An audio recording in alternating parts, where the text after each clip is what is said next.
तो चलिए स्टूडेंट्स, अब आज हम लोग देखते हैं हमारा अगला टॉपिक, जो पिछली क्लास में हम लोग पढ़ रहे थे, जो एमपीपीएससी प्री की फर्स्ट यूनिट है, उसमें प्राचीन भारतीय ज्ञान परंपरा वाला जो टॉपिक चल रही थी सीरीज, उसी में नेक्स्ट टॉपिक लेके आए हैं हम लोग आज, गणतंत्र। तो समय को बर्बाद न करते हुए सीधे अपन टॉपिक में आ जाते हैं और अपन उसी के अकॉर्डिंग पढ़ेंगे जैसा कि एग्जाम में क्वेश्चन बनेंगे। ज्यादा डीप में नहीं जाएंगे, क्यों था, कैसे था, क्या करते थे लोग, क्या पहन के आते थे सभा में, क्या खाते थे, इससे कोई मतलब है नहीं। जो एग्जाम में क्वेश्चन पूछे जाएंगे, जिस प्रकार के क्वेश्चन बनने चाहिए, केवल उसी की चर्चा हम लोग करेंगे। तो देखिए, गणतंत्र पहले भी सुना ही होगा आप लोगों ने। गणतंत्र शब्द इंग्लिश में भी सिलेबस में रिपब्लिक ही लिखा हुआ है, कुछ अलग से नहीं है। तो यानी है ये वही गणतंत्र जो रिपब्लिक हम लोग समझते थे, लेकिन जैसा वर्तमान में गणतंत्र को परिभाषित किया जाता है उस प्रकार का गणतंत्र ये नहीं है। ठीक, अब एक करके समझते हैं हम लोग। देखिए, गणतंत्र अगर शब्द की बात करें तो दो शब्दों से मिलकर बना है, गण और तंत्र। गण का मतलब यहां पर समूह से है, ठीक, और तंत्र का मतलब अपन जानते ही हैं कि व्यवस्था, सिस्टम। ठीक, तो समूह और व्यवस्था यानी कि समूह द्वारा संचालित व्यवस्था, ठीक, क्या होती है? गणतंत्र। गणतंत्र एक ऐसा तंत्र है, ऐसा सिस्टम है जो एक समूह द्वारा संचालित होता है, और इसी को मैंने व्यवस्था की जगह लिख दिया है शासन, यानी कि समूह द्वारा संचालित शासन या शासन व्यवस्था ही गणतंत्र है। ठीक, अब देखिए, अब जब यहाँ पे व्यवस्था की जगह शासन मैंने लिख दिया है, तो शासन देखेंगे, प्राचीन काल में जो शासन होता था वो दो प्रकार के हो सकते थे, या तो वो राजतंत्र होगा या तो वो गणतंत्र होगा। राजतंत्र का मतलब क्या होता है? राजा की सत्ता होगी, यानी एक व्यक्ति ही प्रमुख होगा, सारे निर्णय वो ही लेगा, और वो व्यक्ति कैसा होगा? चुना नहीं जाएगा, बल्कि वंशानुगत, यानी बाप हमारे राजा थे, हम भी राजा है, हमारा बेटा जो होगा वो भी राजा बनेगा। ये था राजतंत्र, यानी प्रभु सत्ता एक व्यक्ति में ही निहित होगी। वहीं जब गणतंत्र की बात करेंगे तो प्रभु सत्ता जो है ये समूह में निहित होगी। इससे समझ रहे हैं आप लोग, जो प्राचीन काल में जो गणतंत्र की बात की गई है, वहां वो वर्तमान गणतंत्र की भांति नहीं है कि इसमें सभी वयस्क नागरिक इसमें भाग ले रहे हैं। इसमें होगा क्या कि समूह द्वारा संचालित। अब वो समूह कैसे हो सकते हैं?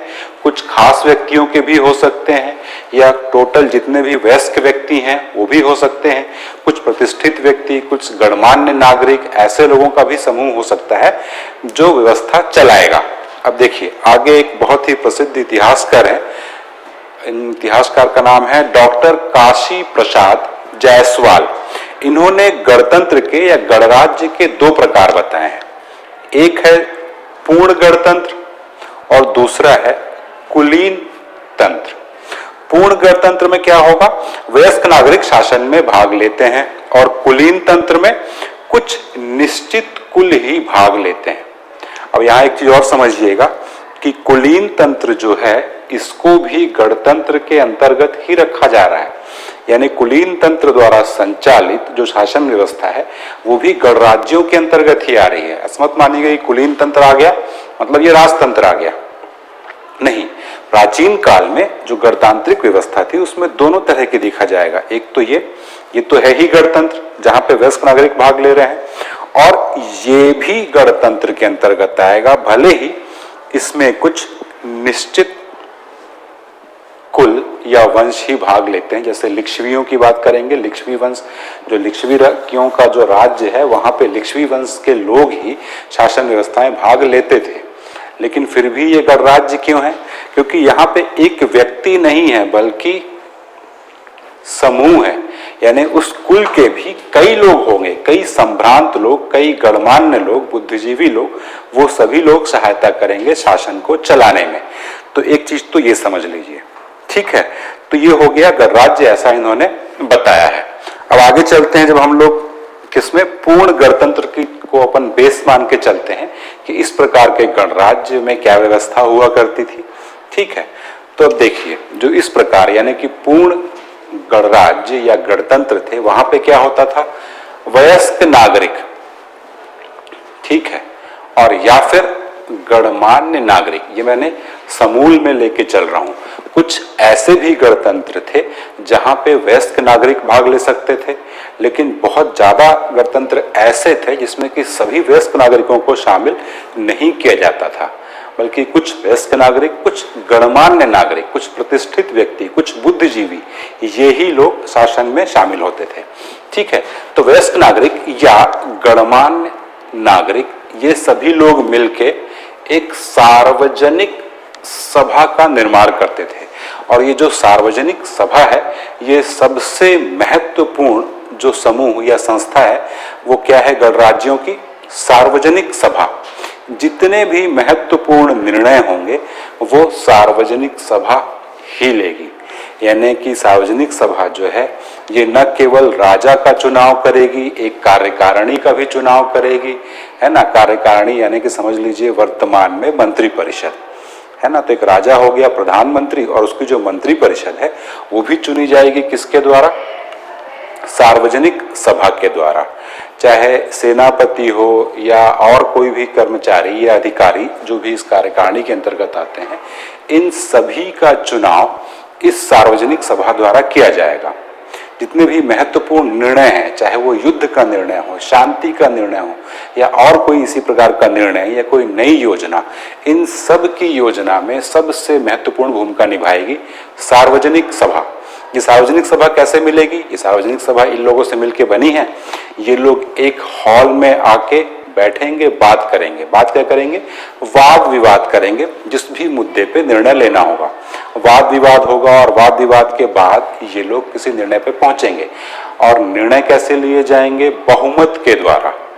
और निर्णय लेने के कई सारे तरीके हो सकते हैं। जैसे बोलते हैं कि 3 बार बोला जाएगा कि हाँ आप लोग सहमत हैं, सब बोल रहे हैं कि हाँ, या फिर किसी को कोई इस मामले में किसी को कोई दुविधा है या परेशानी है, अगर कोई नहीं बोल रहा है, शांत है, फिर पूछेगा कोई परेशानी, कोई नहीं बोल रहा है, फिर तिवारा पूछे कोई नहीं बोल रहा है, कोई नहीं बोल रहा है, मतलब ठीक है, अब ये निर्णय पारित कर दिया गया, है ना। कहीं कहीं पे मतदान भी कराया जाता था।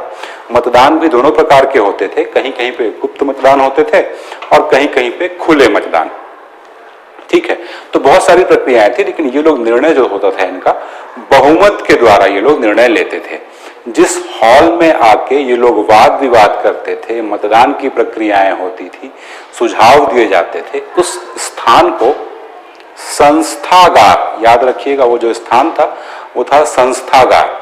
यानी संस्थागार को समझ सकते हैं हम लोग कि वर्तमान में जो हमारी संसद भवन है उसको समझिए संस्थागार। और जितने भी सांसद गण हैं वो सभी हैं सार्वजनिक सभा, वही सब तो निर्णय ले रहे हैं। वर्तमान में भी यही हो रहा है। मान लीजिए कोई नया बिल आता है, सरकार लेके आती है या कोई और सदस्य, तो सभी सांसद उस पर वाद विवाद करते हैं, फिर वोटिंग होती, तब तो जाके बनता है वो कानून। ठीक, अब ये जो सार्वजनिक सभा है ये अपने बीच में से एक कार्यकारिणी को निर्वाचित करेगी, अपने बीच में से ही। अब ये कार्यकारिणी क्या आ गई? जब सार्वजनिक सभा सारे निर्णय ले रही है तो कार्यकारिणी क्या? कार्यकारिणी को ऐसे समझिए जैसे सार्वजनिक सभा को समझ लिया आपने क्या कि संसद हो गई, संसद के सदस्य यानी कि जितने सांसद हैं वो सार्वजनिक सभा में हैं, और इन्हीं सांसदों के बीच से मंत्री परिषद भी तैयार होती है। तो ये जो कार्यकारिणी है ये मंत्री परिषद है।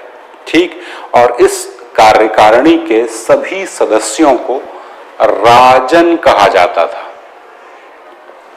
ठीक है, और इस कार्यकारिणी का जो प्रधान होता था वो होता था राजा, यानी कार्यकारिणी के प्रधान को राजा कहा जाता था। कहीं कहीं बहुत सी बुक्स में ये भी देखने को मिलेगा आपको कि कार्यकारिणी के सदस्यों को भी राजा कहा जा रहा है और कार्यकारिणी के प्रधान को भी राजा। तो ये भी ठीक है, इसको भी गलत तो नहीं कह सकते, ऐसा कुछ प्रमाण मिला नहीं है, लेकिन जो ऑथेंटिक बुक्स जो मुझे मिली है उनमें ये मिला है वो मेरे को कि कार्यकारिणी के जो सदस्य हैं उनको राजन बोला जा रहा है और कार्यकारिणी का जो प्रमुख है उसको राजा बोला जा रहा है। ठीक है, तो ये तो व्यवस्था हो गई पूरी, समझ गए आप लोग। अच्छा, एक चीज देखिएगा कि जब सार्वजनिक सभा को सारे महत्वपूर्ण निर्णय लेने हैं, राजा को भी सार्वजनिक सभा चुन रही है और कार्यकारिणी को भी सार्वजनिक सभा ही चुन रही है, तो ये लोग कर क्या रहे हैं? ये लोग वही कर रहे हैं जो संसद भवन के अंदर बाकी सांसद करते हैं।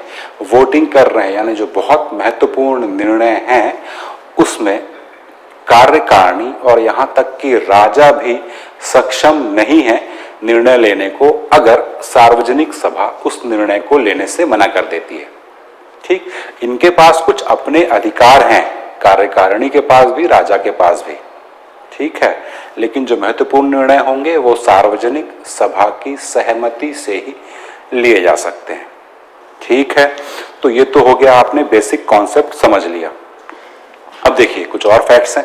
कार्यकारिणी व राजा के अतिरिक्त सेनापति, कोषाध्यक्ष, जितने भी अधिकारी कर्मचारी हैं जो शासन व्यवस्था चलाएंगे, उन सभी को सार्वजनिक सभा द्वारा ही चुना जाता है। ठीक है, अब ये कुछ शब्द हैं, जैसे जो इस समय कोषाध्यक्ष होता था, इसको भांडागारिक बोला जाता था। इसी प्रकार जो मतदान होता था इस संस्थागार के अंदर, तो मतदान अधिकारी जो है उसको शलाका ग्राहक कहा जाता था। मत को छंद बोला गया है यहाँ पे। ठीक, अब एक चीज और देख लीजिए, ये वज्जी संघ की न्याय व्यवस्था के बारे में बुद्ध घोष का जो टीका है समंगल विलासिनी, इसमें मिलता है। समंगल विलासिनी में क्या मिल रहा है आपको? वज्जी संघ की न्याय व्यवस्था का उल्लेख मिलता है समंगल विलासिनी में, ये याद रखिएगा। और न्याय व्यवस्था की बात करेंगे, एक तो ये देख लीजिए अपन, वज्जी संघ की न्याय व्यवस्था किसमें? समंगल विलासिनी में। और इस पूरे काल में, यानी प्राचीन काल में जो न्याय व्यवस्था थी उसका अंतिम न्यायाधीश राजा होता था, यानी राजा जो निर्णय दे दिया वो निर्णय अंतिम हो गया, भले ही उसने न्यायालयों के विरुद्ध निर्णय दिया हो। ठीक, तो ये चीज हो गई न्याय व्यवस्था वाली। अब देखिए, तो प्राचीन काल में गणराज्यों के उल्लेख कहाँ कहाँ पे हुआ है, कहाँ पे गणराज्य थे, ये पता कैसे लगा हमको, जानकारी के ऐसे स्रोत क्या है? तो कुछ स्रोतों की बात कर दी गई है। अब उसकी डिटेल में नहीं जाना है हम लोग को कि बौद्ध ग्रंथ में अपन यहाँ गए, कौटिल्य ने फलाने पेज नंबर में इसमें लिखा है, बुद्ध वहां उनको उपदेश दे रहे थे, तब कोई मतलब नहीं है। केवल ऊपरी जान लीजिए, ये भी वैसे तो मुश्किल है कि ये पूछा जाए, फिर भी देख लेते हैं। बौद्ध ग्रंथ, कौन से ग्रंथ? महानिब्बान सुत्त और अवदान शतक, इसमें गणराज्यों का उल्लेख है। फिर कौटिल्य के अर्थशास्त्र और पाणिनि के अष्टाध्यायी, ठीक है, यहां भी उल्लेख है। और ऐतरेय ब्राह्मण में उल्लेख है, महाभारत में उल्लेख है, और ये मैगस्थनीज की इंडिका में भी उल्लेख है। मैगस्थनीज को जानते ही होंगे, नाम सुने होंगे। ठीक है, ग्रीक राजदूत थे। जो लोग फर्स्ट टाइम देख रहे हैं, पहली बार तैयारी कर रहे हैं, तो घबराइएगा मत, मैगस्थनीज का नाम नहीं भी आया होगा अगर आपको, तो इतना अभी जान लीजिए। ग्रीक राजदूत था मैगस्थनीज, इसकी पुस्तक थी बहुत ही प्रसिद्ध पुस्तक इंडिका। इसमें क्षुद्रक, मालव और शिवी गणराज्यों का उल्लेख है। तो ये था स्टूडेंट्स गणराज्यों के बारे में थोड़ी सी इंफॉर्मेशन, थोड़ी सी क्या, मुझे लगता है कि इससे ही क्वेश्चन बन जाने चाहिए। अननेसेसरी बहुत डीप में जाने की जरूरत है नहीं। तो इस वाले लेक्चर में हम लोग इतना ही देखेंगे। अब थोड़ा सा बस बचा है 2-3 मिनट 4 मिनट का, जिसमें कि होगा कि कुछ प्रमुख गणराज्य जिनका उल्लेख किया गया है ना, कुछ उसमें से मध्य प्रदेश के भी गणराज्य हैं जिनका इतिहास में हम लोगों को कुछ साक्ष्य मिलते हैं, उनकी चर्चा हम लोग नेक्स्ट लेक्चर में करेंगे।